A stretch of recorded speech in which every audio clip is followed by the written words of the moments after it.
Hi, I'm Kevin Jones, and this is 9 reasons why employee surveys suck your soul and how to reinvent them.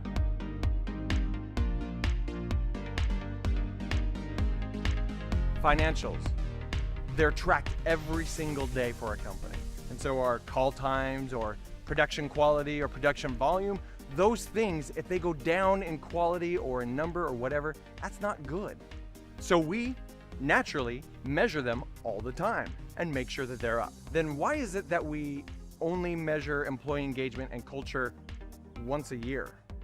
Doesn't that seem a little backwards? If we had a strong culture, then a lot of those other things would be taken care of, but we only measure it once a year. To answer a survey, you're told you only give about 20 minutes of your time, but then it turns into about 40, and so you get in the middle of it and you don't really want to finish it because you've got a meeting coming up and then you actually forget to get back to it, and oops, oh well, the timeline slipped and it's too late now.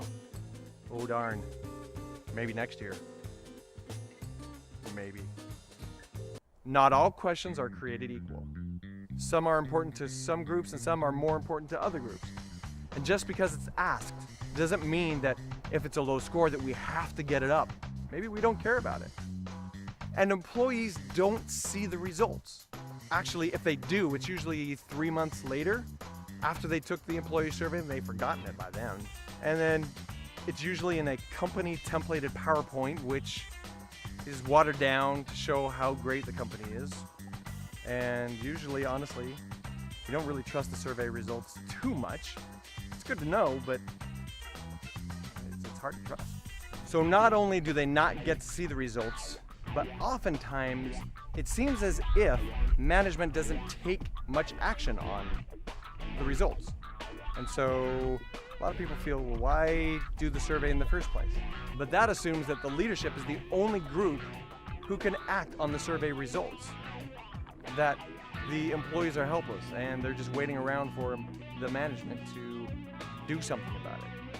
And honestly, management can't do that much because not that they're not powerful enough or influential enough, it's because they have so many things on their plates that to add yet another program, and anytime someone says it's anonymous, we all know it's not. I was just talking with someone who took an anonymous company survey, and a few weeks later, their whole group was hit by a whole bunch of mandates and rules and regulations that no other group was hit by. And so we all know it's not really anonymous. Individual blame is when we assume that the individual or the person is the problem. System blame, on the other hand, is when we assume that the system or the environment that they're in is the problem. Company surveys often focus mostly or completely upon the individual blame. What is the employee doing or not doing? When we really maybe should be looking at the system, the environment, and putting a heavier emphasis on that. And above all, these employee surveys are not designed for the employees. They're designed for management to get back the results and then do something with it. But if we want the employees to take the survey, shouldn't we design it to make it easy for them? Shouldn't we make it so that they don't have any problem taking the survey? Why do we make them spend 40 minutes on a 1997 style web page with a clunky interface answering a whole bunch of questions that honestly puts them to sleep? So how do we make this work finally? We reinvent the way we do employee surveys and company feedback. Instead of asking 78 questions one time a year in one chunk, why not ask one question each day? Instead of 40 minutes to complete, how about less than 10 seconds? Instead of hiding the results from everyone, why not make it transparent and give the results to them every day? Instead of assuming that only executives can act on the results, encourage the employees to do that too. Because now that they have the results, they can act. Instead of feigning anonymity, prove to the employees that it truly is anonymous.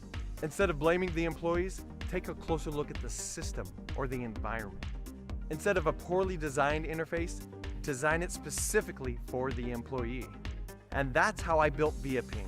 And because of it, the insights that you will gain into your company culture and operations are greater than you have ever seen before.